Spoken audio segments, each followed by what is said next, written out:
अस्सलामुअलैकुम। एक और वीडियो के साथ हाजिर हैं जो कि इंटीग्रेशन बाई सब्स्टिट्यूशन के हवाले से है। क्लास 12 का इंतहाई अहम टॉपिक है। अक्सर स्टूडेंट को प्रॉब्लम रहती है इंटीग्रेशन में, और इंटीग्रेशन में स्पेशली उनको जो है वो इश्यूज होते हैं इंटीग्रेशन बाई सब्स्टिट्यूशन मेथड में। अच्छा, अपनी हर वीडियो में मैं बताता रहता हूँ, उमूमन मैं आपको कहता भी हूँ कि सबसे पहले जो इंट्रो होता है मेरी वीडियो का उसको गौर से सुना करो कि उसमें मैं क्वेश्चन को सॉल्व करने की टेक्निक बताता हूँ। अब देखो ना, मसलन हमारे यहाँ ये होता है कि पढ़ने से और पढ़ाने से ज़्यादा हम मालूमात फराहम करते रहते हैं, ठीक है ना। तो मालूमात फराहम नहीं करनी, बल्कि चीज़ को समझना है, उसकी इंटरप्रिटेशन को समझना है, उसके स्पिरिट को समझना है, उसकी मेथडोलॉजी और टेक्निक को समझना है। तो तब जाकर जो है हमें उस सब्जेक्ट के ऊपर अबूर हासिल होता है। अब हम पढ़ते हैं, सपोज करो अलजेब्रिक ऑपरेशन है मैथमेटिक्स के अंदर, प्लस करना है, माइनस करना है, यानी एडिशन है, सब्ट्रैक्शन है, मल्टीप्लिकेशन है, डिवीजन है। अब हम पहले दिन से हम मैथ करते हैं तो हम यही अलजेब्रिक ऑपरेशन करते हैं। लेकिन आप यकीन जानिए कि हमें अलजेब्रिक ऑपरेशन वो जाकर यानी मास्टर करने के बाद भी अलजेब्रिक ऑपरेशन की जो फिजिकल इंटरप्रिटेशन होती है उसका हमें नहीं पता होता। मसला हमारे पास यह है कि 3 जमा 4 7 होता है, या 3 जमा 6 9 होता है, और 3 + 3 भी 9 होता है। जब जमा और 9 के आंसर सेम आते हैं तो फिर ये दो ऑपरेशन क्यों हैं। सिमिलरली 3 - 7, इसका आंसर -4 आता है। अब सबसे बड़ी बात यह है कि 3 में से 7 हमने माइनस कैसे कर लिया, तो ये गया कैसे है। और उसके बाद यह है कि अगर गया है तो फिर उसका आंसर -4 क्यों आया है, मैंने 3 - 4 3 - 7 -4 क्यों आया है। तो वो यानी -4 आने की भी रीज़न का हमें पता नहीं होता, ना हमें क्रेडिट का पता है, ना डेबिट का पता है, ना अलजेब्रिक ऑपरेशन की जो है वो फिजिकल इंटरप्रिटेशन का इल्म होता है। बस हम सवाल किए जाते हैं, जिससे ये होता है कि वो सब्जेक्ट जो हमारा है उस पर हमारा अबूर हासिल हमें नहीं होता। तो इसलिए मेरी कोशिश होती है कि मैं जो भी टॉपिक पढ़ा रहा होता हूँ, जो भी चीज़ बता रहा होता हूँ, उसकी फिजिकल इंटरप्रिटेशन यानी उसका स्पिरिट क्या है, उसकी ज़रूरत हमें क्यों पेश आई है, वो करने क्यों जा रहे हैं, वो करेंगे तो कैसे करेंगे। क्योंकि जब तक आप देखें ना, मैथ में हम क्या करते हैं, क्वेश्चन करते हैं, क्वेश्चन का हम क्या देते हैं, जवाब देते हैं। अब जब क्वेश्चन ही नहीं होगा, क्वेश्चन क्या होता है, कब, क्या, कैसे, क्यों, कहाँ। जब ये 4 5 लफ्ज़ एग्जिस्ट नहीं करेंगे तो क्वेश्चन ही नहीं बनता। जब ये क्वेश्चन ही नहीं बनेगा तो इसका आंसर कैसे आएगा। मसलन हम पढ़ते हैं x⁻⁴ = 1, पढ़ते गए पढ़ते गए पढ़ते गए, जनाब हमने मास्टर कर लिया है, तो हमें पता नहीं होता कि x⁻⁴ या किसी भी चीज़ की पावर 0 जो है वो 1 के बराबर क्यों आती है, क्योंकि हमने क्वेश्चन को ही इग्नोर कर दिया। क्यों, कब, कहाँ, कैसे, ये चीज़ हम तो समझते ही नहीं है ना। अब हम मसलन सपोज करें, मैं कहता हूँ कि इंटीग्रेशन बाई सब्स्टिट्यूशन मेथड हम करते हैं, तो अब क्वेश्चन यहाँ पर यह है कि आखिर हम सब्स्टिट्यूशन मेथड से करते क्यों है। रीज़न ऐसी कौन सी है कि इंटीग्रेशन में हमें सब्स्टिट्यूशन मेथड जो है वो इन्वॉल्व करना पड़ गया। किस लिए सब्स्टिट्यूशन मेथड की हमें ज़रूरत पेश आई है। वरना इंटीग्रेशन के मसलन 20 30 फार्मूला जाते हैं तो हम वो फार्मूले अप्लाई करके और हमारे सवाल सिंपली सॉल्व हो जाने चाहिए, बट हमारे वो क्वेश्चन सॉल्व नहीं होते। क्यों नहीं होते। फिर कभी हम बाई पार्ट्स शुरू कर रहे होते हैं, कभी हम सब्स्टिट्यूशन मेथड कर रहे होते हैं, कभी ट्रिग्नोमेट्रिक सब्स्टिट्यूशन होती है। ये चीज़ हम क्यों करते हैं, इसका आंसर क्या है, इसका आंसर मैं आपको देता हूं कि इसका क्या आंसर होता है, ये क्यों हम करते हैं, सब्स्टिट्यूशन मेथड किस लिए ज़रूरी है। भाई हमारे पास इश्यू ये है कि क्वेश्चन होता है, उस क्वेश्चन को हमने सॉल्व करना होता है। अब उस पर इंटीग्रेशन का जो सिंपल फार्मूला जात हमने जो पढ़े हुए हैं वो उसके ऊपर अप्लाई नहीं हो रहे। इंटीग्रेशन के जो फार्मूला जात हमने पढ़े हैं वो क्या है, उन पर अप्लाई नहीं हो रहे। जब भी इंटीग्रेशन के फार्मूला जात किसी क्वेश्चन के ऊपर अप्लाई नहीं होते तो फिर हम देखते हैं कि हमें क्या करना चाहिए, ठीक है ना। फिर हम क्या देखते हैं कि हमें क्या करना चाहिए, ऐसा कौन सा फार्मूला लगाना चाहिए कि वो क्वेश्चन हमारे पास सॉल्व हो जाए। अब इसकी मैं आपको मिसाल देता हूं कि मसलन क्या है। अब हमने पढ़ा हुआ है क्या भला, हमने पढ़ा है कि integral of sine x dx ये किसके बराबर है, ये माइनस का cos x प्लस का c, ये हमारे पास फार्मूला है। अब उसने हमें दे दिया है integrate sine of 5x dx। अब हमने तो पढ़ा है साइन एक्स का इंटीग्रल, लेकिन उसने हमें कह दिया है कि साइन 5x का इंटीग्रल निकालो। तो ये मैं सिंपल सी एक आपको मिसाल दे रहा हूं, आगे चलकर हम इसका कॉम्प्लिकेटेड क्वेश्चन भी करते हैं। इसका मतलब है कौन सी चीज ऐसी है जो हमारे फार्मूले से डिफरेंट है, वो इसका एंगल डिफरेंट है। क्या है? इसका एंगल डिफरेंट है। उसका एंगल क्या है? x है, इसका एंगल क्या है? 5x है। तो जो भी चीज हमारे जो स्टैंडर्ड फार्मूला जाता है उनसे डिफरेंट होती है, उसको हम कोई और वेरिएबल का नाम दे देते हैं। मसलन उसे t कह देते हैं, मसलन उसे u कह देते हैं, कोई और वेरिएबल कह देते हैं। मैं अमूमन t कहता रहता हूं, कोई और वेरिएबल कहते हैं। यानी ये 5x जो है इसको मैं क्या कह देता हूं, ये किसके बराबर है? t के बराबर है। अब हमने वेरिएबल चेंज कर दिया है। वेरिएबल क्या है? चेंज कर दिया है। आपको मैं पहले भी बता चुका हूं, मेरे फार्मूला जात भी जो वीडियो में अपलोड कर चुका हूं डेरिवेटिव एंटी डेरिवेटिव के, मैंने कहा है कि किसी भी फंक्शन का डेरिवेटिव हो या उसका इंटीग्रल हो, वो with respect to that variable लिया जाता है जो उस फंक्शन में एग्जिस्ट करता है। जैसे इस फंक्शन में वेरिएबल क्या है? x है, तो हम इसका इंटीग्रल भी विद रेस्पेक्ट टू x लेंगे। अब इस फंक्शन में वेरिएबल क्या है? x है, तो हम इसका इंटीग्रल भी क्या लेंगे? विद रेस्पेक्ट टू x लेंगे। बट जब वेरिएबल चेंज कर दिया है with respect to another variable, यानी अब हमने t कह दिया है, तो इसका मतलब है this function will now be integrated with respect to t। क्या होना चाहिए? इसको विद रेस्पेक्ट टू t। यानी जहां dx के बजाय हमारे पास क्या होना चाहिए? dt होना चाहिए। क्या होना चाहिए यहां पर? dt। तो इसका इंटीग्रल डेरिवेटिव लेंगे dt। अगेन मैं बता रहा हूं कि जिस भी स्टूडेंट को डेरिवेटिव नहीं आते, डेरिवेटिव के फार्मूला जात नहीं आते, मैं उसकी वीडियो इसलिए मैंने डेरिवेटिव पहले पढ़ाया, उसकी वीडियो पहले अपलोड की। डेरिवेटिव नहीं आते, एंटी डेरिवेटिव को उसे छेड़ना ही नहीं चाहिए। वो उसकी अप्रोच से दूर है, उसको कतन उसकी कोई समझ नहीं आएगी, क्योंकि वो लाज़िम व मलज़ूम है। तो डी टी बटे डी एस क्या आ जाएगा? 5x का क्या आएगा? 5 आ जाएगा। यहां से हम किसकी कीमत निकालेंगे? dx की, क्योंकि वेरिएबल जो चेंज कर दिया है। अब वेरिएबल t आ गया, तो यहां ds की बजाय क्या आना चाहिए? dt आना चाहिए। तो dx किसके बराबर आएगा? 1/5 dt। अब हम ये सारी कीमतें जो सब्स्टिट्यूट की हैं वो इसमें पुट करेंगे, तो ये बनेगा हमारे पास साइन ऑफ 5x को क्या कहा था? t, और ds की कीमत क्या निकले? 1/5 dt। तो ये कांस्टेंट है, ये हम बाहर निकाल लेंगे। इंटीग्रल क्या आ जाएगा? Sine t dt।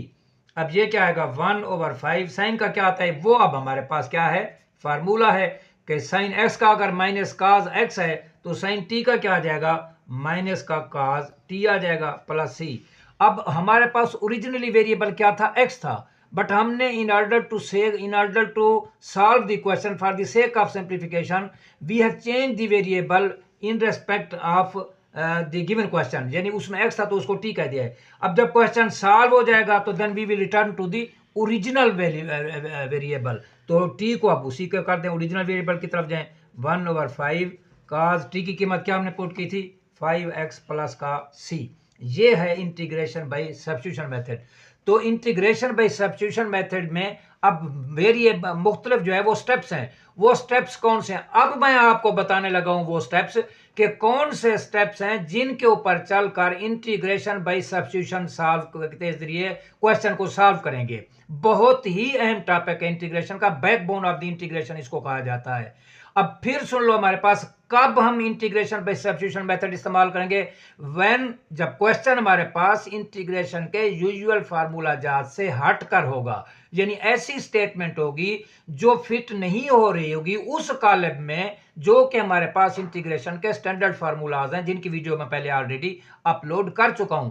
तो फिर हम जो चीज भी डिफरेंट होगी उन फार्मूला जात से हटके उसको रिप्लेस कर देंगे with respect to another variable. आओ देखो, अब मैं वो स्टेप लिख रहा हूं, कौन सा स्टेप है? Number 1, step number 1। अभी ये तो पता चल गया ना, जो रकम हमारे पास यूजुअल फार्मूला जात से हटकर होगी उसको रिप्लेस कर देंगे बाय एन अदर वेरिएबल। तो पहला स्टेप क्या है? Replace the given variable by another variable so that the integral be in easy form. देखा ना, ये वही चीज है। यानी जो गिवन उसने हमें वेरिएबल दिया है जो कि हटकर है, जो यूजुअल फार्मूला जाता है एंटी डेरिवेटिव या इंटीग्रेशंस हैं, बेसिक रूल्स हैं, तो उसको रिप्लेस कर देंगे बाय एन अदर वेरिएबल। अब वेरिएबल चेंज हो गया, पहला स्टेप। इसका मतलब है हमने पहले स्टेप में क्या किया है? वेरिएबल चेंज किया है। So after the solution of the question we will automatically come back to the original variable, उसको रिप्लेस करेंगे। उसके बाद क्या होगा? Solve the equation for new variable. अब जाहिर है जब हमने वेरिएबल चेंज कर दिया तो it will be more easiest for solving the question. अब वो बड़ी आसानी से क्वेश्चन सॉल्व हो जाएगा। तो solve the question for new variable by making the suitable integral formulas, यानी जो उस फार्मूले के अंदर, जिसके अंदर वो आएगा, जो वहां जरूरी होगा, वो अप्लाई करके क्वेश्चन सॉल्व कर लेंगे। आखिर में क्या करेंगे, return to the original variable by replacing the new one by the given variable, यानी जो नया वेरिएबल हमने पुट किया था उसको रिप्लेस कर देंगे, उसकी तरह जगह जो गिवन वेरिएबल था, ओरिजिनल वेरिएबल था, उसकी तरफ आ जाएंगे, तो क्वेश्चन सॉल्व हो जाएगा। एक क्वेश्चन को आप समझेंगे तो आपको इंटीग्रेशन बाय पार्ट्स की टोटल स्पीड का पता चल जाएगा। अब हमारे पास, मैंने अपनी तरफ से एक मिसाल दिया है। Suppose we have a question integrate sine of x square root over x square root, इसका वो कहता है इंटेग्रल लो। अब हमने फार्मूला पढ़ा है कि इंटेग्रल ऑफ साइन एक्स क्या आता है, माइनस काज एक्स आता है। इंटेग्रल साइन एक्स क्या आता है, माइनस का काज एक्स आता है, हमने पढ़ा है। ये देखें, ये इंटेग्रल ऑफ साइन एक्स किसके बराबर आता है, ये आता है माइनस का काज एक्स प्लस का सी। मगर जहां इसमें और इसमें, इस रकम में और इस रकम में क्या फर्क है, यहां पर है एक्स, यहां पर क्या है एक्स, और यहां पर क्या है एक्स स्क्वायर रूट। सो जो वेरिएबल है या जो रकम हमारे इस फार्मूले से डिफरेंट है, इंटेग्रल का इंटेग्रल है, डीएक्स का डीएक्स है, साइन का साइन है। डिफरेंट कौन सी चीज है, यहां हमारे फार्मूले में एक्स है, उसने एक्स स्क्वायर रूट दे दिया। इसका मतलब x square root is something different from the genuine formula of integration. तो x square will be replaced by another variable, suppose हम उसको टी कह देते हैं। सो पुट करेंगे T is equal to x square root, या square root का मतलब पावर 1/2 होता है, 1/2। अब हम वही चीज डी टी बटे डी एक्स, क्योंकि जब वेरिएबल चेंज हो गया है, डी एक्स अब रिप्लेस हो जाएगा with by D t. So D T बटे डी एक्स, अब इस पर पावर रूल, पावर इधर पावर में से कम, जो कि पावर माइनस थी तो मैंने बटे कर दिया। यहाँ से डी एक्स की कीमत निकालें, डी एक्स उधर चला जाएगा, ये रकम इधर ऊपर आ जाएगी। So d x is equal to 2x under root over into d t, ये आ गया। यहाँ से डी एक्स की ये कीमत आ गई। अब ये डी एक्स की कीमत भी हमारे पास आ गई है, ठीक है ना। तो ds की कीमत भी क्या है, हमारे पास आ गई है। और x को हमने, x स्क्वायर रूट को हमने क्या कहा है, t। सो फ्रॉम इक्वेशन 1, ये जो इक्वेशन थी, साइन का साइन रह जाएगा, इसको हमने क्या पुट किया है, t पुट किया है, ये वैसे रह जाएगा। ds की कीमत क्या निकले, 2x स्क्वायर रूट। अब ये और ये क्या होंगे, कैंसल हो जाएंगे, तो हमारे पास आएगा 2 कांस्टेंट बाहर है, साइन t dt। अब देखा, ये वही का वही ओरिजिनल फार्मूला आ गया, वहां साइन x था, यहाँ साइन t है, तो ये आएगा माइनस का cos t। अब हम ओरिजिनल वेरिएबल की तरफ जाएंगे, यानी टी की वैल्यू पुट करेंगे, क्या पुट की थी, x square root. So integral sine x square root over x square root किसके बराबर रहेगा, -2 cos एक्स स्क्वायर रूट। अब इसका अगर आप डेरिवेटिव लेंगे तो फिर यही रकम आ जाएगी। देखें, मैंने इसको वेरीफाई कर दिया आपके लिए, ताकि आप अब देखें ना, जाहिर है अब डेरिवेटिव और एंटी डेरिवेटिव नाम से ही जाहिर है। क्यों इसलिए जरूरी है कि इंटीग्रेशन से कब डेरिवेटिव का आना, क्योंकि जब तक डेरिवेटिव नहीं आएगा, एंटी डेरिवेटिव नहीं आएगा। अब इसका डेरिवेटिव लेते हैं, तो ये -2 है इसका, तो ये -2 को बाहर निकाल लेंगे। काज का क्या आता है, काज का डेरिवेटिव आता है minus sine x square root, फिर इसका एंगल जो है वो other than x theta t है, तो जाविये का डेरिवेटिव लेंगे 1/2 एक्स की पावर -1/2, तो ये नीचे आ जाएगा, 2 से कैंसल। देखा, ये वही की वही रकम आ गई है, ठीक है ना। तो ये है integration by substitution method. Let us start now the exercise. अब हम exercise by integration by substitution method solve करते हैं। एक्सरसाइज है 3.3 और चैप्टर नंबर 3 है 12th क्लास की एफएससी पार्ट 2 की, ये इंटीग्रेशन है, ठीक है ना। अब क्या है हमारे पास, question number 1, evaluate -2x over 4 -x square इसका स्क्वायर रूट dx। अब हम देखते हैं कि हम इंटीग्रेशन x का तो हम जानते हैं, पावर रूल लग जाएगा x की 2/2, बट ये जो चीज़ है ये डिफरेंट है। ये चीज़ क्या है, नीचे जो है हमारे पास 1/4 -x स्क्वायर इसका स्क्वायर रूट, ये डिफरेंट है उन इंटीग्रेशन के रूल से जो हमने पढ़े हुए हैं। सो इसको हम रिप्लेस कर देंगे by another variable, t is equal to 4 -x square. अब चूंकि वेरिएबल चेंज हुआ है तो ds की जगह हम dt लगाएंगे, तो dt ओवर dx, 4 कांस्टेंट है 0, एक्स स्क्वायर का 2x, चूंकि -x स्क्वायर है तो माइनस का 2x। यहाँ से ds की कीमत निकालें तो dx उधर चला जाएगा, -2x इधर आ जाएगा, dx is equal to -1/2x into dt। तो सो फ्रॉम इक्वेशन 1 -2x वैसे रह जाएगा, इसको हमने t का है, t रेज पावर 1/2, ds की कीमत ये है, ये और ये cancel, minus minus plus 1/t square dt। अब ये हमारे पास फार्मूला है, क्योंकि हमने पढ़ा हुआ है कि अगर इंटेग्रल 1/x⁻n होगा तो क्या करेंगे, इसे ऊपर ले जाएंगे -n, फिर इस पर पावर रूल लगेगा, यानी x की पावर -n+1/-n+1, ये आ जाएगा प्लस कांस्टेंट ऑफ इंटीग्रेशन। तो इस t को हम ऊपर ले जाएंगे t⁻⁻1/2। अब सिंपल सा फार्मूला है यही x⁻n, तो ये -1/2 +1 और -1/2 +1 प्लस कांस्टेंट ऑफ इंटीग्रेशन। तो इसका एलसीएम लेंगे, ये 1/2 होगा, इसका एलसीएम लेंगे 1/2, t⁻1/2 और 1/2 प्लस c, चूंकि ये डबल बटे है तो ये रकम उलट हो जाएगी, यानी 2t² plus constant of integration. अगर आप इसका डेरिवेटिव लेंगे तो फिर हम इसी जगह पर पहुंच जाएंगे। अब t एक्चुअली हमारे पास ओरिजिनल वेरिएबल नहीं था, हमारे पास तो x था, so now we replace t by the original variable. वो क्या है बोला, t = 4 - x²। तो इसमें t की कीमत पुट करें तो ये क्या आ जाएगा, इंटीग्रेशन ये बराबर आ जाएगा 2 का 2, t की वैल्यू ये है प्लस कांस्टेंट ऑफ इंटीग्रेशन। ठीक है ना। Next we have question number 2, dx/x² + 4x plus का 13। अब हमने ऐसा कोई फार्मूला नहीं पढ़ा जिसमें ऊपर 1 हो या कांस्टेंट हो और नीचे क्या हो, क्वाड्रेटिक इक्वेशन हो। से इसका मतलब ये है कि यहाँ हमें कोई ना कोई चीज़ सब्स्टिट्यूट करनी पड़ेगी, यहाँ हमें सब्स्टिट्यूशन मेथड यूज करना पड़ेगा, बिकॉज जो गिवन स्टेटमेंट है that is totally different from the genuine and original rules of the integration. तो इसको थोड़ा सिंप्लीफाई कर लेते हैं, dx/x² + 4x, 19 को लिखते हैं +4 प्लस का 9। तो ये जो रकम है ये हमारे पास है x+2 का होल स्क्वायर। ये क्या है, x+2 का होल स्क्वायर, और 9 क्या है, प्लस का 3 स्क्वायर। अब ये रकम क्या बनी है, ये हमारा फार्मूला भी है, ये हमारा, इसको हम सब्स्टिट्यूशन से भी कर सकते हैं। अब यहाँ पर फार्मूला भी अप्लाई होता है, वो कौन सा फार्मूला है, वो ये देखें, ये we know that 1/x² + a² = 1/a tan 1x/a। यानी अगर वेरिएबल का स्क्वायर हो प्लस कांस्टेंट का स्क्वायर हो, क्या है, ऊपर 1 है, नीचे क्या हो, वेरिएबल का स्क्वायर प्लस कांस्टेंट का स्क्वायर। तो जहाँ x की बजाय क्या है, x+2 है, और जहाँ a की बजाय क्या है, यहाँ पर 3 है। तो इसका मतलब है यहाँ x+2 आ जाएगा यहाँ, और यहाँ क्या आ जाएगा, 3 आ जाएगा, आंसर सॉल्व हो जाएगा। ठीक है ना। ये फार्मूला अगर हम अप्लाई करते हैं तो ये क्या आ जाएगा, ये आ जाएगा 1/3 tan 1x+2/3। ये तो एक मेथड है। ठीक है ना, ये मैंने यही फार्मूला लगा दिया है। ये देखें, ये x है, ये है, तो 1/3 tan 1x+2/3, ये हमारे पास आंसर आ गया, एक मेथड। दूसरा मेथड क्या है, दूसरा है हमारे पास इसका सब्स्टिट्यूशन मेथड। क्या है सब्स्टिट्यूशन मेथड, वो क्या है कि हमने तो पढ़ा है 1/x² + a², तो ये डिफरेंट है, तो जो चीज डिफरेंट है उसको क्या कर देंगे, t पुट कर देंगे। तो पुट कर दो, ये चीज डिफरेंट है, x की बजाय x+2 है, इसको t पुट कर दो, t = x+2 dt और dx, x का 1 आ जाएगा, 2 कांस्टेंट है 0, तो इसका मतलब dx = dt। तो ये रकम क्या बनेगी, 1/t² + 3² इंटू dt। अब ये क्या हो गया, सीधा साधा वो फार्मूला x² + a², इसका इंटेग्रल, x की जगह t है तो 1/a की जगह 3 है, 1/3 t inverse tan 1t/3 plus c। अब t की वैल्यू पुट कर दो, वो क्या है, x+2 है, ये आंसर है। मैंने डायरेक्ट फार्मूले से भी किया है और मैंने उसको सब्स्टिट्यूशन से भी कर दिया है।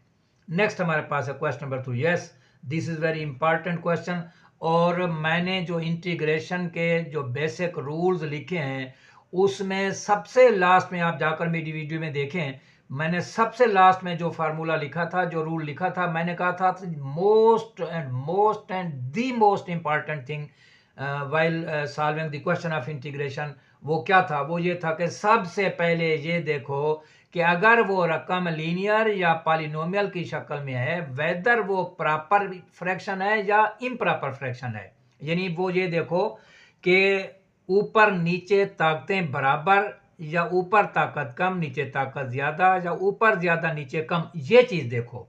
अब प्रॉपर फ्रैक्शन वो होता है जब ऊपर पावर कम होती है नीचे पावर ज्यादा होती है, यानी जो डिवाइड नहीं होता। ठीक है ना। और इम्प्रॉपर क्या होता है, जब ऊपर नीचे या तो पावर्स बराबर होंगी या ऊपर पावर ज्यादा नीचे कम होगी, यानी वो क्वेश्चन, वो रकम डिवाइड होगी। जब डिवाइड होते हैं तो इम्प्रॉपर फ्रैक्शन होता है। तो सबसे पहला काम यही करना होता है कि उसको डिवाइड करना होता है। उसे क्या करना होता है, डिवाइड, देन वो उसको हम इंटीग्रेट कर लेते हैं। अब ये देखें, ऊपर क्या है, पावर x² है, ऊपर पावर क्या है, x² है, नीचे क्या है, 4 + x²। अब हम ये देखते हैं कि क्या ये रकम हमारे स्टैंडर्ड फार्मूले के मुताबिक है। यस, x² है तो इस पर पावर रूल लग सकता है, इसकी 3/3। और अगर इसको हम माइनस करें, इसको कंसिडर कर लें 1/4 plus x square, yes it can be solve. ये एक्स स्क्वायर है, ये 2 का स्क्वायर है, यानी एक्स स्क्वायर प्लस ए स्क्वायर, तो 1/8 tan इनवर्स एक्स स्क्वायर है। बट पावर जो बराबर आ गई है, फंक्शन जो इम्प्रॉपर, क्योंकि पहले तो हमने ये देखना है कि फंक्शन प्रॉपर है या इम्प्रॉपर है। हमने जब ये देखने की कोशिश की कि सबसे पहला जो अमल है कि फंक्शन प्रॉपर इम्प्रॉपर है, तो हमें नजर आ गया कि ये इम्प्रॉपर है, तो पहले हम इसको क्या करने जाएंगे, डिवाइड करेंगे। तो ऊपर वाली रकम अंदर, नीचे वाली रकम से डिवाइड करेंगे, एक ही बारी जाएगी, तो ये -4 बचेगा। अब ये जो रकम है इसकी कौन सी शक्ल बनेगी, ये 1 जो हासिल हुआ माइनस जो बाकी बचा ओवर जिस पर डिवाइड किया, ठीक है, ये हो गया। अब इसको सेपरेट कर दें, 1 सेपरेट और ये सेपरेट, 4 बाहर निकाला। अब क्या हुआ, 1 का इंटेग्रल x -4, ये जो रकम है ये एक्स स्क्वायर प्लस ए स्क्वायर, ठीक है ना, ए की जगह क्या आ गया है, 2 आ गया, तो 1/8 tan इनवर्स x/a, तो 1/2 tan inverse x/2 plus c। सो इसका आंसर ये 2 पे क्या होगा, कैंसिल होगा, x -2 tan inverse x/2 plus का c। जो सबसे डिफरेंट और डिफ्रेंशिएटिव बात, जो यूनिक बात मैं आपको बताने जा रहा हूं, वो क्वेश्चन का सॉल्यूशन है। कैसे क्वेश्चन का जो लगा हुआ लॉक है उसको कैसे खोलेंगे, कैसे हमारे माइंड में जो ब्रेक लग गया है कि हमने इस क्वेश्चन को सॉल्व करने के लिए आगे कैसे प्रोसीड करना है, वो चीज मैं बता रहा हूं। तो सबसे पहला काम क्या कंसीडर करना होता है कि बेहतर वो प्रॉपर फ्रैक्शन इम्प्रॉपर है, फिर देखते हैं वो फार्मूले के अंदर आती है या नहीं आती है। अगर आती है तो फार्मूला अप्लाई किया, नहीं आती तो then we will proceed to the integration by substitution method. तो नेक्स्ट क्वेश्चन नंबर 4 है, आप ये देखें, ये आ गया है 1/x log x dx। अब 1/x का इंटीग्रल हम जानते हैं, 1/x का इंटीग्रल हम जानते हैं, ये फार्मूले के अंदर आता है। ये क्या है बेटा, 1/x का log x है। बट 1/log x का इंटीग्रल हमारे फार्मूले में हमने नहीं पढ़ा, 1/log x का इंटीग्रल हमने फार्मूले में नहीं पढ़ा। तो पहली बात, ये ना प्रॉपर फ्रैक्शन है ना इम्प्रॉपर फ्रैक्शन है, तो ये वाली बात चली गई। अब आगे चलेंगे कि फार्मूला उसके ऊपर कौन सा अप्लाई होता है, 1/x है, ये log x आएगा, अप्लाई हो गया है। मगर जब हम देखते हैं 1/log x को, तो हमने तो ऐसा कोई फार्मूला पढ़ा ही नहीं है जिसमें 1/log x का इंटीग्रल हो। So which is different from the formula, standard formula वो log x है। जो चीज स्टैंडर्ड फार्मूले से डिफरेंट है वो क्या है, log x है। So it will be replaced by another variable, इसको रिप्लेस करेंगे किसी और वेरिएबल के थ्रू। तो क्या पुट कर देंगे इसको t, अब dt और dx 1/x, तो dx क्या आएगा, x dt। अब इस गिवन रकम में हम जहां dx है वहां क्या पुट करेंगे, x dt, जहां log x लिखा है वहां क्या पुट करेंगे, log पुट करेंगे। क्वेश्चन इंतहाई आसान हो जाएगा। अब देखिए हम क्या करते हैं, तो 1/x log x को t लिखा है, dx की जगह x dt। अब ये x और ये x कैंसल, तो इंटीग्रल 1/2। वेलकम जी वेलकम। अब हमारे पास क्या आ गया है, अब हमारे पास स्टैंडर्ड फार्मूला, क्योंकि हमने पढ़ा है इंटीग्रल 1/x dx, ये क्या आता है, log ऑफ x प्लस का c। तो x की जगह क्या है, 1/t। अब ये standard formula log of t plus c, मगर t हमारा वेरिएबल नहीं था, वो हमने क्वेश्चन को सॉल्व करने के लिए यूज किया। So now we will replace t by the original variable, वो क्या था, t is equal to log x। So returning to the original variable, integral 1/x log x क्या आ जाएगा, ये आ जाएगा log ऑफ, ये t क्या है, log x प्लस का c। This is the method to solve the question. अच्छा, उसके बाद हमारे पास नेक्स्ट क्वेश्चन है, ये है अब e की raise power x over e raise power x plus 3। अब फिर हम देखते हैं कि ये प्रॉपर फ्रैक्शन या इम्प्रॉपर फ्रैक्शन। अब एक्चुअली सच्ची बात तो ये है कि ये हमारे पास क्या है, ये इम्प्रॉपर फ्रैक्शन है। ये क्या है, अब आप कहेंगे ना कि ये इसने तो कहा है कि प्रॉपर फ्रैक्शन इम्प्रॉपर, पहले देखें।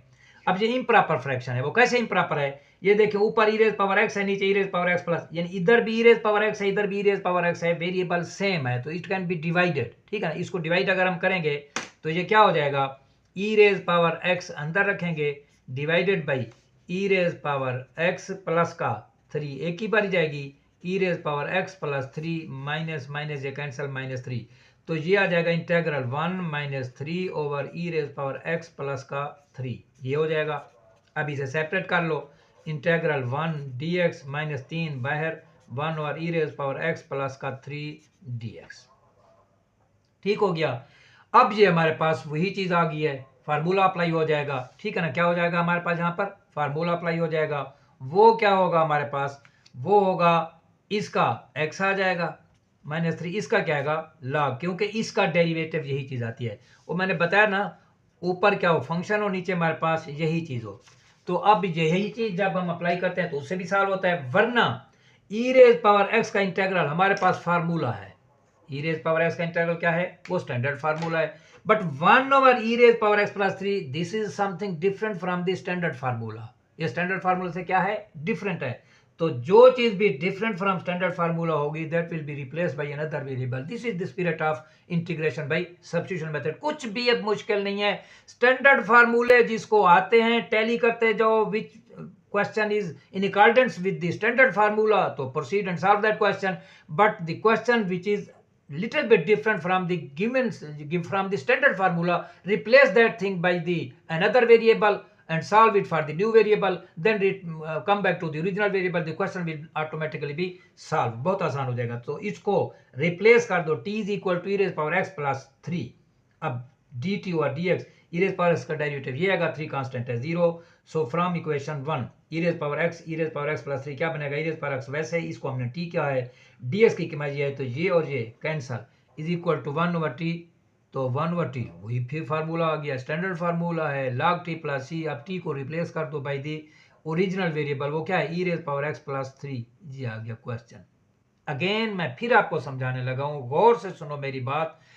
सबसे बड़ी बात यही है कि जब तक आप किसी क्वेश्चन को हल करने की टेक्निक नहीं समझेंगे, आपके पास एजुकेशन क्यों आएगी, आपके पास मेथडोलॉजी क्यों। अगर कोई आपको कह देता है कि अड्डा जो है वो फलां जगह पर है, तो क्या आपको ड्राइविंग आ गई है, नट है, क्योंकि अड्डे पर गाड़ियां ही होती है ना, गाड़ियां ही चलती हैं ना, तो क्या आपको गाड़ी चलानी आ गई है, नॉट, एब्सोल्युटली नॉट। अगर कोई आपको कह दे कि हॉस्पिटल, किसी पेशेंट को कोई बता दे कि हॉस्पिटल फलां चौक पर है, तो क्या उस बंदे का इलाज हो गया, नॉट एट ऑल, क्योंकि हॉस्पिटल में तो इलाज, ओ बाबा वो इलाज is something different, driving is something different.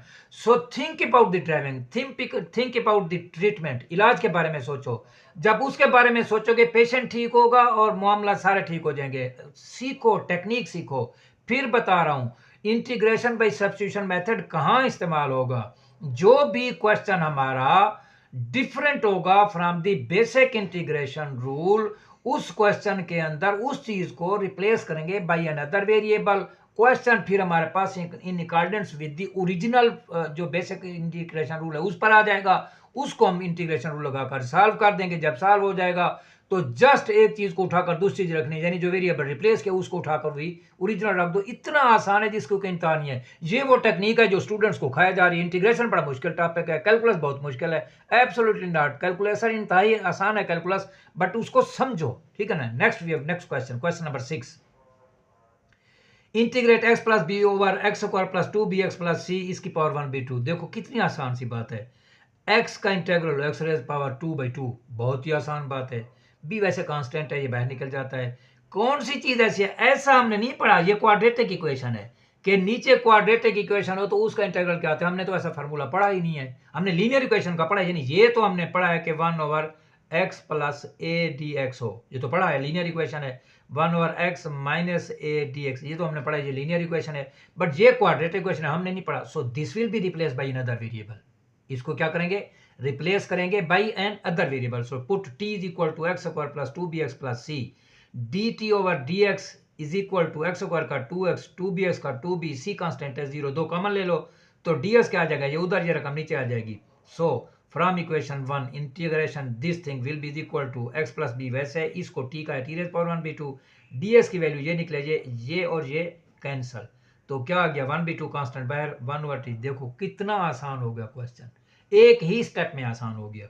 अब इसे ऊपर ले जाओ, t रेज़ पावर -1/2, तो इस पर पावर रूल लगाओ, +1 over -1/2 plus 1 plus constant of integration, ये आ गया, तो ये बनेगा 1/2, ये 2 और 2 ये कैंसिल हो जाएंगे, तो t square root plus c, t की वैल्यू पुट कर दो जो हमने रिप्लेस की हुई है, क्वेश्चन सॉल्व हो गया है। सो रिप्लेसिंग दी ओरिजिनल वेरिएबल, तो t की कीमत क्या थी, x square plus 2bx plus c इसका स्क्वायर रूट। अब अगर देखना चाहते हैं कि आपने ठीक किया गलत किया, इसका डेरिवेटिव ले लो, जो रकम खड़ी है वही की वही आ जाएगी, ठीक है ना। उसके बाद नेक्स्ट है क्वेश्चन नंबर 7, तो अब है integrate secant square x over 10x square root dx। अब हम सीकेंट स्क्वायर का जानते हैं, सीकेंट स्क्वायर का हम क्या है जानते हैं, उसका इंटीग्रल क्या होता है 10x होता है। 1 ओवर 10x का हमने नहीं पढ़ा, 1 ओवर टेन एक्स का हमने नहीं पढ़ा, तो इसका मतलब है ये क्या है, डिफरेंट चीज़ है, ये क्या है, डिफरेंट चीज़ है। अब इसको सॉल्व करने के दो तरीके हैं। एक तरीका तो ये है कि जैसे मैं पहले इस तरीके से सॉल्व कर देता हूँ, फिर उसके बाद आप बताता हूँ, ये भी हम फार्मूला लगाएं, इसे ऊपर ले जाओ, 10x rays power -1/2 second square. अब मैं कहता हूं कि ये फंक्शन है, ये क्या है, फंक्शन है, ये उसका डेरिवेटिव है, ये n है। मैंने बताया नहीं था, एक फार्मूला मैंने बताया था कि f of n into f dash x, मेरे इंटीग्रेशन में जाके देखो, बेसिक रूल्स के अंदर वीडियो मैंने अपलोड की हुई है, तो ये आता है f n plus one over n plus one plus constant of integration. अब ये f है, ये f डैश है, और ये क्या है, n है। तो आ गया ना ये फार्मूला, तो क्या आएगा, f n plus one over n plus one. तो ये क्या आ जाएगा हमारे पास, ये देखो मैंने लिखा है कि एफ एक्स क्या है, 10x है, एफ डैश एक्स क्या है, ये है। तो फिर ये जो रकम है ये क्या बनती है, एफ की power 1/2 into f dash x, तो पावर के साथ एक जमा होगा, 1/2 प्लस वन, नीचे 1/2 प्लस वन प्लस सी, तो एफ रेज पावर क्या आ जाएगा, ये आ जाएगा 1/2 प्लस वन, 3/2, क्या आएगा 3/2, नीचे क्या आ जाएगा 3/2, तो 3/2 यहाँ कर उलट हो जाएगा, 2/3 हो जाएगा, क्या हो जाएगा 2/3, नहीं ये -1/2 है, ये क्या है हमारे पास, -1/2 है, सॉरी -1/2, तो ये क्या आ जाएगा -1/2, ये क्या आ जाएगा -1/2, तो इसका एलसीएम लेंगे, ये 1/2, ये भी क्या होगा 1/2, तो ये क्या हो जाएगा, उलट हो जाएगा, 2 इसकी पावर क्या आ जाएगा हमारे पास, ये 1/2। अब ओरिजिनल वेरिएबल की तरफ, यानी इसको एफ एक्स की कीमत लगा दो, वो क्या है 10 है, तो ये आ जाएगा हमारे पास 2 10 रेज पावर 1/2 एक्स प्लस सी, यानी इसका स्क्वायर रूट लगा दो, ये इसका आंसर है, ये है। अब दूसरा मेथड भी मैं सॉल्व कर देता हूं, जो मैंने आपको कहा है कि सब्स्टिट्यूशन मेथड है। अब ये क्या है, सीकेंड स्क्वायर एक्स, इसका आसान है, फार्मूले के तहत आ जाता है, 10x आ जाएगा, मगर ये चीज डिफरेंट है, 1 ओवर 10x का इंटीग्रेशन हमने नहीं पढ़ा है, so 10x will be replaced by another variable t, put t is equal to 10x, इसका मतलब dt और dx का आ जाएगा सीकेंड स्क्वायर एक्स, इसका मतलब dx का आ जाएगा 1 over secant square x dt। तो इस इक्वेशन में वैल्यू लगाओ सीकेंड स्क्वायर एक्स, वैसे 10 की जगह t, ये आ जाएगा 1 ओवर सीकेंड स्क्वायर, ये क्या होंगे, कैंसल हो जाएंगे, तो 1 ओवर टी, अब वही फार्मूला आगे से ऊपर ले आ जाओ, तो टी रेज पावर क्या आ जाएगा, -1/2 dt, बड़ा आसान है, power rule, -1/2 plus one, -1/2 plus one plus का सी, टी रेज पावर 1/2 और 1/2 ये उलट हो जाएगा 2t स्क्वायर रूट, इसकी t की वैल्यू लगा दो, ये क्वेश्चन सॉल्व हो गया। So it is obvious that integration by substitution method mean the given statement which is different from the basic integration rule that will be considered, that will be replaced by another variable, say t। Question solve हो जाएगा, after solving the question we will return to the original variable, तो question हमारा solve हो जाएगा। Next question number 8 है, show that dx over x square minus x square root is equal to this much, ये इसके बराबर है, ठीक हो गया। अब इसको हमने इसके बराबर साबित करना है। अब मैंने मेरे जो इंटीग्रेशन वाले रूल्स हैं उसमें मैंने इंटीग्रेशन बाय सब्स्टिट्यूशन मेथड लिखा था, मैंने लिखा था वहां पर कि अगर हमारे पास ऐसी कोई शक्ल होगी x square minus a square square root, then we will put x is equal to a secant theta, क्या पुट करेंगे x is equal to a से, जहां x की जगह क्या है, x का x है, a का a है, तो इसको क्या पुट करेंगे x is equal to a secant theta, ये ट्रिग्नोमेट्रिक सब्स्टिट्यूशन आ गया। ट्रिग्नोमेट्रिक सब्स्टिट्यूशन तीन चीजों में होती है, x square minus a square, ठीक है ना, फिर a square minus x square, फिर a square plus x square, ये चीजें होती हैं, ठीक है ना, सब ट्रिग्नोमेट्रिक सब्स्टिट्यूशन में। तो पुट करेंगे x is equal to a secant theta d x over d theta, a secant का क्या आता है सीकेंड इंटू 10, डी एक्स का आएगा 1 over a secant theta 10 theta d theta, तो ये जो शक्ल है वो यूं बन जाएगी। अब यहाँ से ए स्क्वायर कॉमन ले लें, सीकेंड स्क्वायर -1, तो ए स्क्वायर का ये स्क्वायर रूट लेंगे, ये आ जाएगा सीकेंड स्क्वायर थीटा -1, वो क्या था 10 स्क्वायर थीटा, उसका स्क्वायर रूट लेंगे तो 10 थीटा, तो ए से कैंसिल 10 से कैंसिल, क्या आ जाएगा सीकेंड थीटा, फार्मूला आ गया है। हम जानते हैं कि सीकेंड थीटा का इंटीग्रल क्या आता है, log of secant theta plus का टेन थीटा, ये आ जाएगा log of secant theta plus का टेन थीटा, ये देखें ये चीज़ आ गई है, ठीक है ना, हमने वही चीज़ मालूम कर लिया है। उसके बाद है हमारे पास नेक्स्ट क्वेश्चन, ये इसकी ओरिजिनल वैल्यू की तरफ हम आ गए, ठीक है ना, तो हमारे पास x is equal to a secant theta है, तो इसमें ये सीकेंड थीटा क्या आएगा, एक्स ओवर ए आ जाएगा, दोनों तरफ से स्क्वायर लो, एक्स स्क्वायर बटे ए स्क्वायर, सीकेंड स्क्वायर क्या होता है टेन स्क्वायर प्लस 1, ये आ जाएगा, 1 को इधर ले जाओ माइनस हो जाएगा, इसका एलसीएम लेंगे ये आ जाएगा। तो जहाँ टेन थीटा है वहाँ ये लगाएंगे, जहाँ सीकेंड थीटा है वहाँ एक्स ओवर ए लगाएंगे, तो ये आंसर आ जाएगा हमारे पास, ठीक है ना। नेक्स्ट हमारे पास है show that A square minus x square. अब उलट हो गया, देखो मैंने अभी कहा है आपको कि हमारे पास अगर या x square minus a square होगा या a square minus x square होगा या a square plus x square. अब हमारे पास क्या आ गया है a square minus x square. जब a square minus x square होता है तो हम पुट करते हैं x is equal to a sine theta, तो d x over d theta है cos theta, d x is equal to A cos theta d theta, इसमें वैल्यू लगाओ a square minus x square d x, और ये क्या आ जाएगा a square minus a square sine square theta, d x की कीमत ये है, ये लगा दी, यहाँ से ए स्क्वायर बाहर निकालें ए आ जाएगा, ये ए खड़ा ए स्क्वायर हो जाएगा, 1 minus sine square cos square, उसका स्क्वायर रूट कास आ जाएगा, cos into cos cos square theta, ये इंटीग्रेशन ये इसका ट्रिग्नोमेट्री का फार्मूला है कि cos square theta is equal to 1 plus cos 2 theta over 2। तो इसको ये लिख दिया है, दो कांस्टेंट है, इसको बाहर निकाल देंगे, इसे क्या करेंगे बाहर निकाल देंगे, तो ये आ जाएगा हमारे पास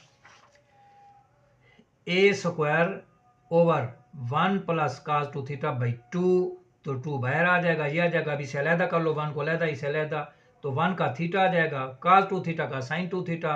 अब एंगल के डेरिवेटिव से डेरिवेटिव में मल्टीप्लाई करते थे, यहाँ क्या कर देंगे डिवाइड कर देंगे, तो ये आएगा a square by 2 theta, a square by 4 sine 2 theta को लिख सकते हैं 2 sine theta into cos theta, ये वैसे का वैसे, ये वैसे का वैसे, ए स्क्वायर बाई 4, ठीक है ना, सॉरी ये 2 कैंसिल हो गया, ये 2 क्या है कैंसिल हो गया, तो ये sine theta cos theta plus C a square by 2 theta a square by 2 sine theta, वैसे कास थीटा की ये कीमत होती है 1 minus sine square theta square root plus का सी। अब इसमें कीमतें लगा दो, तो ए स्क्वायर बाई 2 थीटा किसके बराबर आता है sign inverse x by A square by 2 sine theta क्या आता है x by A, 1 minus sign theta क्या आता है x square by A square, इसका एलसीएम ले लो, ये हमारे पास इसका आंसर आ जाएगा, ये क्या आ जाएगा इसका आंसर आ जाएगा।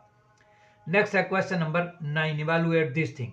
अब देखें ये हमने 1 ओवर एक्स स्क्वायर प्लस ये क्वाड्रेटिक है ना, इसका हमने नहीं पढ़ा, so this will be replaced by T, या ये या दूसरी सूरत क्या है, दूसरी सूरत ये है कि इसको एक्स स्क्वायर प्लस 1 कह दो, तो फिर substitution trigonometric substitution x is equal to a x is equal to tan theta d x बटे d secant square theta d x इसके बराबर आ जाएगी, इसको रिप्लेस कर दो, तो ये सीकेंड स्क्वायर थीटा की पावर 3 बटे 2 ये स्क्वायर है, तो ये क्या होगा 2 और 2 कैंसल, सीकेंड स्क्वायर थीटा बटे सीकेंड क्यूब थीटा, ये और ये कैंसल, 1 ओवर क्या आ जाएगा सीकेंड थीटा, 1 ओवर सीकेंड क्या होता है कास थीटा, कास का क्या आता है साइन थीटा प्लस सी।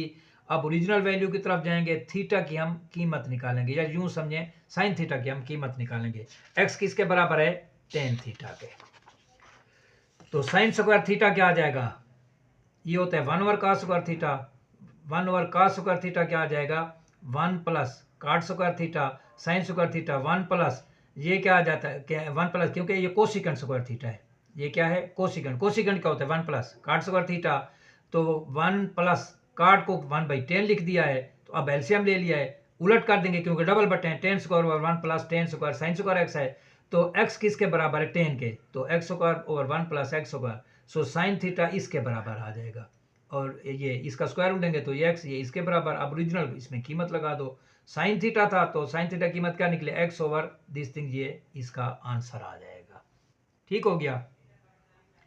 नेक्स्ट हमारे पास है question number 10, evaluate this thing, ठीक है ना, तो अब 1 over 1 plus x square formula है, इसका टेन इनवर्स एक्स आता है, but 1 over tan inverse x का इंटीग्रल हमने इंटीग्रेशन के रूल में नहीं पढ़ा, so this will be replaced by t, t is equal to tan inverse x d t और डी एक्स इसके बराबर, डी एक्स इसके बराबर, इसमें वैल्यू लगाओ, तो ये क्या होंगे कट जाएंगे, 1 ओवर टी का क्या आएगा लॉग टी, अब टी की कीमत लगाओ टेन इनवर्स एक्स, तो ये आएगा log of ten inverse x plus का कांस्टेंट ऑफ इंटीग्रेशन, ठीक हो गया। इसके बाद है क्वेश्चन नंबर 11, क्वेश्चन नंबर 11 में वो हमें बड़ा अहम क्वेश्चन, बहुत अहम क्वेश्चन है, इसमें वो कहता है कि integrate 1 plus x square root over 1 minus x square root, ये क्वेश्चन है हमारे पास, ठीक है ना, क्या है 1 plus x square root over 1 minus x square root. अब ये क्वेश्चन इंटीग्रेशन के किसी भी फार्मूले में नहीं आ रहा, ना प्रॉपर इम्प्रॉपर में आ रहा है ना किसी और फार्मूले में, तो इस रकम को सिंप्लीफाई करेंगे, और आप जानते हैं कि मैथ की दुनिया में किसी भी रकम को सिंप्लीफाई करने का एक बहुत फेमस तरीका होता है कि उस रकम को हम रैशनलाइज कर देते हैं। रैशनलाइज का मतलब है न्यूमरेटर या डिनोमिनेटर के कॉन्जुगेट से मल्टीप्लाई भी करते हैं और डिवाइड भी करते हैं। तो यहाँ जो डिनोमिनेटर है वो 1 माइनस एक्स है, तो इसका जो कॉन्जुगेट है वो क्या होगा 1 प्लस एक्स। तो 1 प्लस एक्स स्क्वायर रूट से multiply, 1 plus x square root से डिवाइड, ये दोनों चूंकि एक जैसे हैं 1 plus x square root 1 plus x square root, तो ये 1 प्लस एक्स स्क्वायर रूट का होल स्क्वायर आ जाएगा। और ये कॉन्जुगेट है 1 माइनस एक्स 1 प्लस एक्स, तो ये मल्टीप्लाई होंगे तो वो जैसे फार्मूला होता है हमारे पास कि a plus b into a minus b is equal to a square minus का बी स्क्वायर। तो ये आ जाएगा a क्या है 1 है, b क्या है x है, तो 1 का स्क्वायर माइनस x का स्क्वायर। होल का स्क्वायर है तो स्क्वायर रूट खत्म हो जाएगा, 1 plus x over 1 minus x square root. अब इसे सेपरेट कर दो, 1 के नीचे अलहदा एक्स के नीचे अलहदा, तो ये आ जाएगा 1 over 1 minus x square root d x plus का x over 1 minus x square इसका square root into d x. अब ये तो सीधा साधा फार्मूला है, उसमें आ गया है कि ये इसका इंटीग्रल जो साइन इनवर्स एक्स है, क्योंकि साइन इनवर्स एक्स का डेरिवेटिव ये आता है, प्लस का इस रकम को ऊपर ले जाओ एक्स 1 माइनस एक्स स्क्वायर इसकी पावर माइनस 1/2। अब अगर इस रकम का हम डेरिवेटिव लेते हैं तो वो आता है माइनस का 2x, ये x है। तो फंक्शन की पावर n इंटू फंक्शन करने के लिए क्या है, फंक्शन की पावर n इंटू फंक्शन का डेरिवेटिव करने के लिए इसे -2 से मल्टीप्लाई करते हैं, -2 से डिवाइड। ये देखें -2 से मल्टीप्लाई -2 से डिवाइड, जिससे मल्टीप्लाई किया वो बाहर आ गया है, तो ये रकम इंटू ये। अब ये देखें ये f है, ये n है, ये f डैश है, ये क्या है f है, ये क्या है n है, और ये क्या है f डैश है। तो ये हमारे पास फार्मूला होता है f n f dash d x, ये इसका इंटीग्रल आ जाएगा हमारे पास f की power n plus 1 over n, यानी अगर फंक्शन हो उसकी कुछ पावर हो ज़रब उसका डेरिवेटिव हो तो इसका इंटीग्रल आता है उस पावर के साथ एक जमा बट्टे वही चीज़, और जो ये डेरिवेटिव होता है ये गायब हो जाता है, ये इसका आंसर आ जाता है। तो इसका क्या बनेगा 1 minus x square minus 1/2 plus 1/2 over minus 1/2 plus 1/2, ये चीज़ गायब हो जाएगी, प्लस कांस्टेंट ऑफ इंटीग्रेशन। अब देखें यही चीज़ है, ये चीज़ ये आ गई है 1 minus x square minus 1/2 plus 1 minus 1/2 plus 1। अब इनको सिंप्लीफाई करो, ये 1/2 नीचे 1/2, तो ये और ये क्या होंगे कैंसिल हो जाएंगे। ये मैंने यहाँ भी हवाला दिया है कि f n into f dash d x is equal to f n plus 1 over n plus 1 plus c. एक बार मैं बार बार ये आपको कह रहा हूँ कि जब तक आप जो बेसिक इंटीग्रेशन रूल्स हैं और जो बेसिक डेरिवेटिव रूल हैं, जिन दोनों की मैंने वीडियोस मैंने उस पर फिर मैंने यूट्यूब पे अपलोड की हुई हैं, आप जाकर इनको नहीं मेमोराइज करेंगे, इन दोनों चीज़ों को मेमोराइज कर दो, आपकी कैलकुलस खत्म होगी, आपका डेरिवेटिव भी हो गया, आपका एंटी डेरिवेटिव भी हो गया। तो अब ये कैंसिल हो जाएंगे, तो ये आएगा साइन इनवर्स एक्स माइनस का 1 माइनस एक्स, इसकी पावर 1/2 थी तो उसको स्क्वायर रूट लिख देते हैं, plus constant of integration. Next we have question number 12, evaluate this thing. ठीक है ना। अब ये देखें ये ना प्रॉपर इम्प्रॉपर है ना इंटीग्रेशन के बेसिक रूल्स हैं, तो इसका मतलब है हम इसमें क्या करेंगे सब्स्टिट्यूट करेंगे, पुट करेंगे। क्या पुट करेंगे कि काज का जो डेरिवेटिव होता है माइनस साइन होता है, तो काज को हम क्या पुट कर देते हैं, क्योंकि हमें साइन का जो इंटीग्रल है उसका तो पता है, वो तो फार्मूले में आता है, but 1 plus cos square theta ये फार्मूले में नहीं आता, तो काज थीटा को टी पुट करो, d t over d theta क्या आ जाएगा माइनस का sine theta, d t theta किसके बराबर आएगा -1 sine theta into d t. So from equation number 1 sine theta 1 plus cos square theta is equal to sine theta over cos क्या है t square है, डी थीटा क्या है -1 sine theta into d t, ये और ये cancel, तो हमारे पास आएगा माइनस। अब ये सीधा साधा फार्मूला आ गया है 1 ओवर 1 प्लस एक्स स्क्वायर का टेन इनवर्स एक्स है, यहाँ एक्स की जगह टी है तो माइनस टेन इनवर्स टी। अब टी की वैल्यू पुट कर देंगे, तो टी की क्या थी कास थीटा, सो इसका इंटीग्रल क्या आएगा माइनस का tan inverse cos theta plus constant of integration. उसके बाद क्वेश्चन नंबर 13 है, ये एक्सरसाइज चूंकि मैं बता दूं आपको कि 22 क्वेश्चंस पर मुश्तमिल जो है ये एक्सरसाइज थी। अब इसको मैं चूंकि सेम है इंटीग्रेशन बाय सब्स्टिट्यूशन एक ही टॉपिक है, तो मैं अगर इसको सेपरेटली छोटी छोटी वीडियोस बनाकर करता तो शायद जो है वो फिर बच्चों को सर्च करने में और उनको पढ़ने में तकलीफ होती। तो एक ही वीडियो है, जिस बच्चे को जिस क्वेश्चन को समझना है, देखना है, वो वीडियो को स्किप करके उसी पॉइंट पर जाकर उस क्वेश्चन को देख लेगा। क्वेश्चन नंबर 13 है ax over a square minus x four D x, इसको इक्वेशन नंबर 1 कहें। अब ये फार्मूला है एक्स का इंटेग्रल x की 2/2 है, बट ये फार्मूला नहीं है, तो इसको हम लिख सकते हैं ये एक्स स्क्वायर का स्क्वायर है। ये क्या है एक्स स्क्वायर का, यानी ये बनेगा हमारे पास a square minus x square का स्क्वायर, इसका स्क्वायर रूट। अब हम जानते हैं अगर a square minus x square हो तो उसमें एक्स को क्या पुट करते हैं ए साइन थीटा, चूंकि एक्स स्क्वायर है तो यहाँ पुट करेंगे x square is equal to a sine theta, फिर इसका डेरिवेटिव लें विद रिस्पेक्ट टू एक्स, तो 2 theta with respect to theta 2x into power के नीचे वाले रकम का derivative d x over d theta, इसका आएगा ए cos थीटा। तो डी एक्स एक्स दो को उधर ले जाओ, एक्स डी एक्स किसके बराबर गया a/2 cos theta, value put करो इसमें ए एक्स। वैसे ये जो हमारे पास ये x है, x किसके बराबर आएगा, ये देखो जहाँ पर x आ जाएगा हमारे पास a साइन थीटा, एक सॉरी ये है, ये क्या है a है, फिर क्या है हमारे पास x a/2 cos theta into क्या है डी थीटा, ये जो रकम है, ठीक है ना।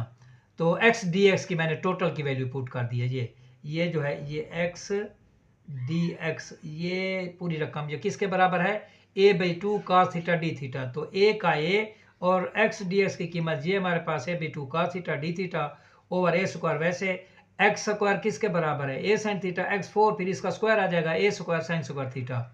तो ये क्या आ जाएगा हमारे पास a into A square over 2 into cos theta, यहाँ से ए स्क्वायर कॉमन ले 1 minus sine square theta, 1 minus sine square क्या होता है cos स्क्वायर थीटा, उसका square root cos theta, a square का स्क्वायर रूट ए आ जाएगा। तो ये a और a कैंसल, cos थीटा और cos थीटा कैंसल, तो ये आएगा a/2 1।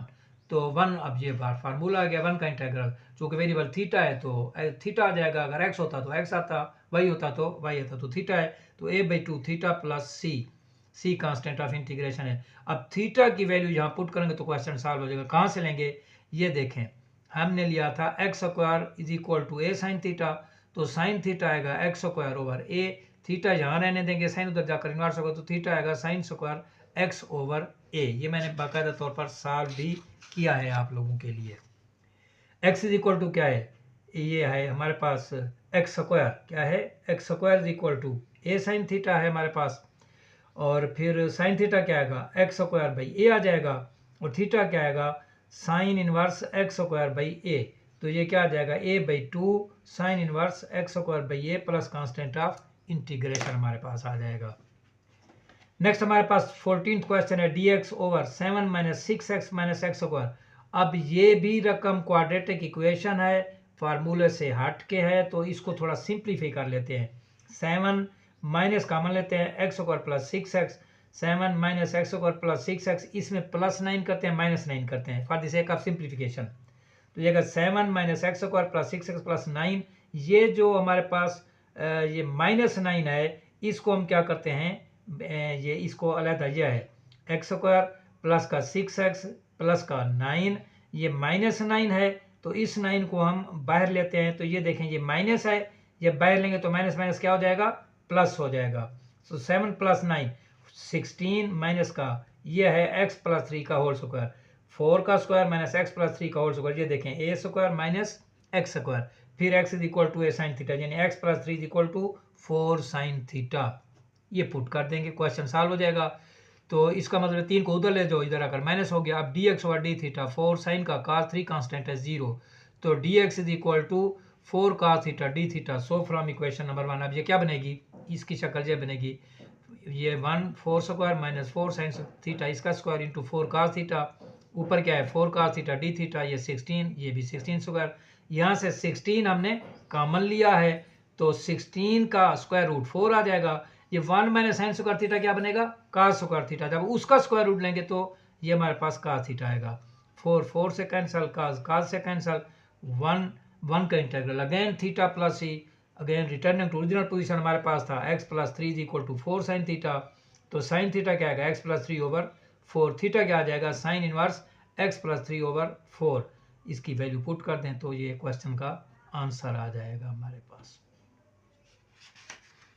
नेक्स्ट हमारे पास क्वेश्चन नंबर 15 है, cos x over sign log sign x। अब देखें सब्स्टिट्यूशन मेथड खुद ही बता देता है, क्वेश्चन की शक्ल खुद ही बता देती है कि मुझ में सब्स्टिट्यूशन मेथड लगेगा और कौन सी सब्स्टिट्यूशन आपको करनी होगी।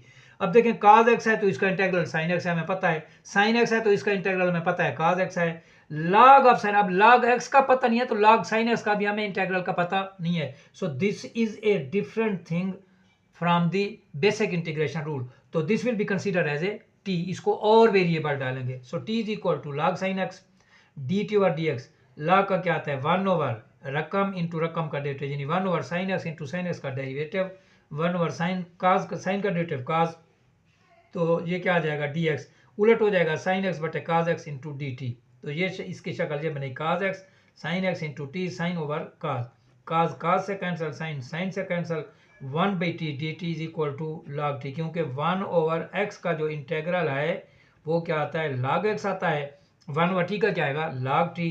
तो log, अब t की वैल्यू लगाओ, t किसका क्या पुट किया है, t is equal to log sin x।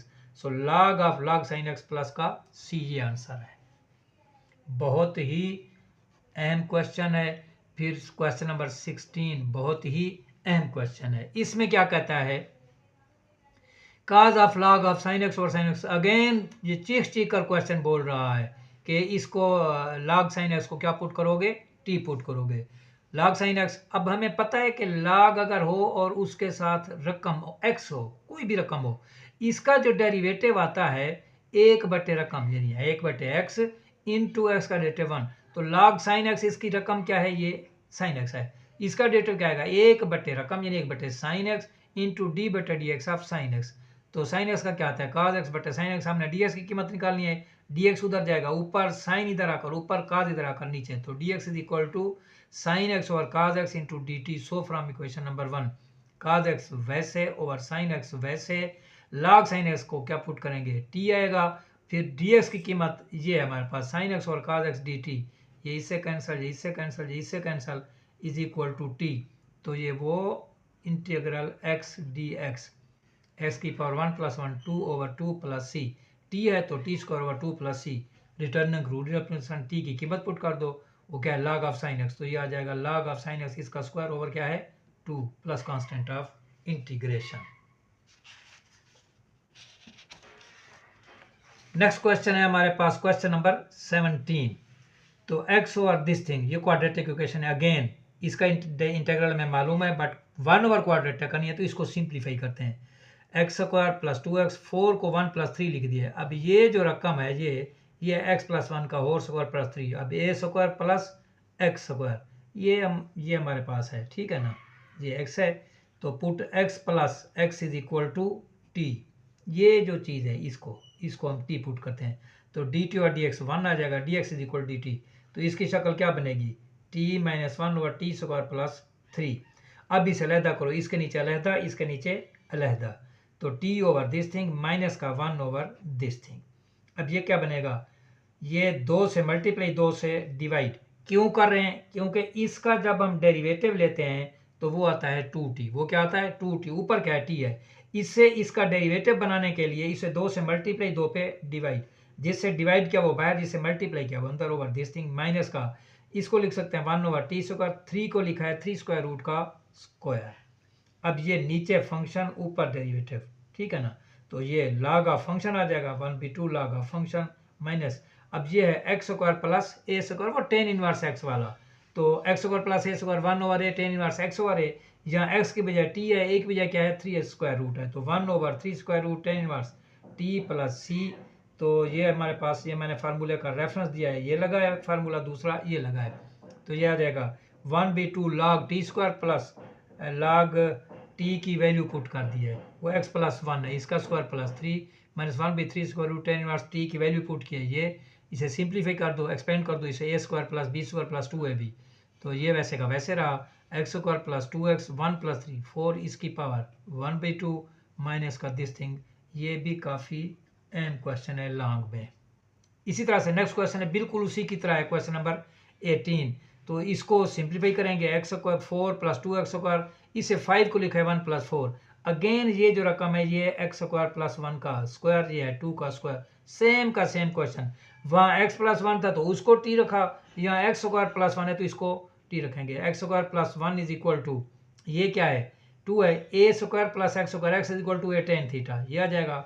अब 1 को उधर ले जाओ, is the derivative of 2x dx बटे डी थीटा, ये आ जाएगा, ये आ जाएगा 2 और ये क्या आ जाएगा सीकेंड स्क्वायर थीटा, इसका क्या आएगा 0। तो ये क्या बनेगा, ये देखें 2x dx होगा D theta, 2x सीकेंड square theta, तो 2 से क्या होगा कैंसिल हो जाएगा, x D theta dx over d theta इसके बराबर, तो dx क्या आ जाएगा, ये डी थीटा उधर x उधर आकर डिवाइड हो जाएगा। सो फ्रॉम 1 तो ये 2 tan स्क्वायर थीटा, ये प्लस 2 का स्क्वायर, ये चीज़ आ जाएगी। तो सीकेंड स्क्वायर थीटा और ये हमारे पास क्या है, ये x से क्या हो जाएगा कैंसिल हो जाएगा, ओवर क्या है 4 tan स्क्वायर थीटा प्लस 4 यहाँ से कॉमन ले लो, वो बाहर आ गया है। Secant square 1 plus tan square theta क्या होता है ट्रिग्नोमेट्रिक फार्मूले के मुताबिक सीकेंड स्क्वायर, ये और ये कैंसिल, तो ये क्या आ जाएगा 1/4 इंटेग्रल 1 का इंटेग्रल, अगर जहाँ वेरिएबल x होता तो x आता, थीटा है तो थीटा आ जाएगा। अब ओरिजिनल पोजीशन में कहाँ से, जिधर वेरिएबल चेंज किया था कहाँ, ये देखें ये पुट क्या था x square plus 1 is equal to 2 tan theta, तो 2 tan थीटा is equal to x square plus 1 और tan थीटा क्या आ जाएगा x square plus 1 over 2, theta यहाँ रहने दो, tan इधर आकर इन्वर्स हो जाएगा, तो ये आएगा theta is equal to tan inverse x square plus 1/2, तो इसमें वैल्यू पुट कर दो, थीटा की जगह ये पुट कर दो, तो 1/4 वैसे थीटा का ये आ जाएगा tan inverse x square plus 1/2 plus constant of integration. उसके बाद नेक्स्ट क्वेश्चन है cos of x square root minus x/2 into 1/x square root minus 1।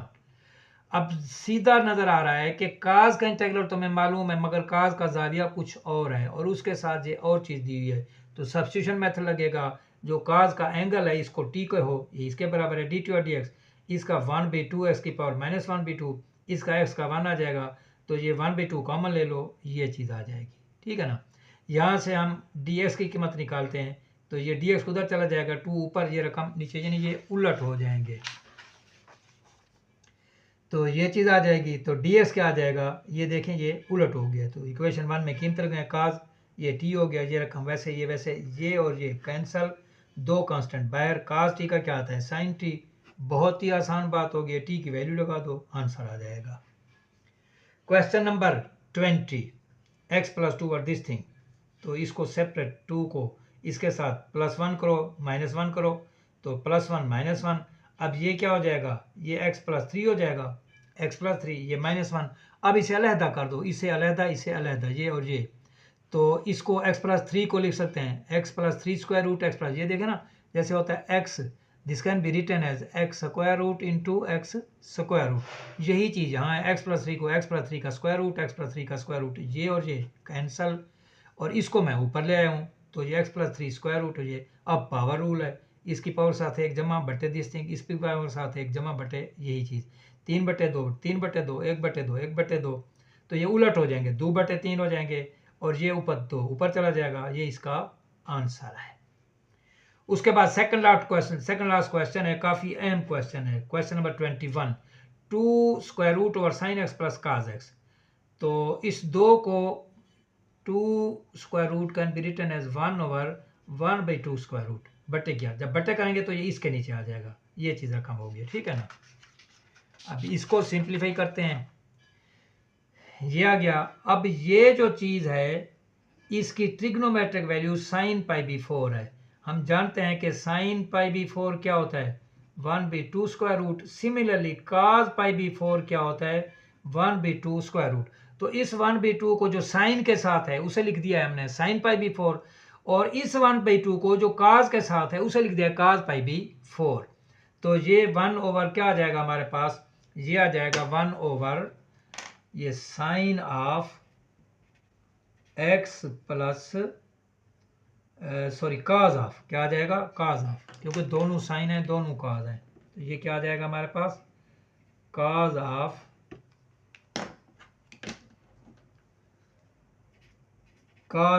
x plus π/4, हम जानते हैं कि क्या भला कि cause of alpha plus beta, ये क्या आता है, पहले दोनों का काज अल्फ़ा काज बीटा, फिर माइनस करके हमारे पास क्या आ जाता है, वो आ जाता है साइन अल्फ़ा साइन बीटा। और अगर प्लस होगा तो माइनस, माइनस होगा तो प्लस, चूंकि यहाँ प्लस है तो ये प्लस की बजाय क्या आ जाएगा हमारे पास, ये माइनस आ जाएगा। ये क्या हो जाएगा हमारे पास, माइनस आ जाएगा। अब 1/cos क्या होता है, सीकेंट होता है, सीकेंट आ गया है। सीकेंट हमारे पास फार्मूला है, सीकेंट एक्स का इंटीग्रल क्या आता है, log ऑफ सीकेंट जमा टेन, तो ये फिर क्या आ जाएगा, log ऑफ सीकेंट जमा टेन आ जाएगा। ये इसका आंसर है।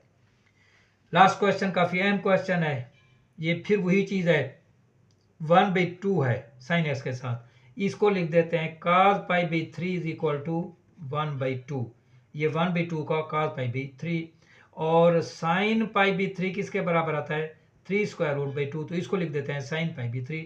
तो ये है साइन अल्फा cos बीटा, ये फार्मूला होता है कि sine of alpha plus beta is equal to sine alpha cos beta, ये फर्स्ट टर्म में पढ़े हुए हैं, into cos alpha sine beta. तो यहाँ अल्फा क्या है, वो x है, बीटा क्या है, वो π/3 है, तो ये आ जाएगा साइन अल्फा प्लस बीटा। 1 और साइन कोसिकेंट होता है, तो कोसिकेंट अगेन फार्मूला है हमारे पास, कोसिकेंट का इंटीग्रल क्या आता है, log of cosecant minus cot, log of cosecant minus cot. तो ये है हमारा आज का लेक्चर और बहुत ही अहम वीडियो।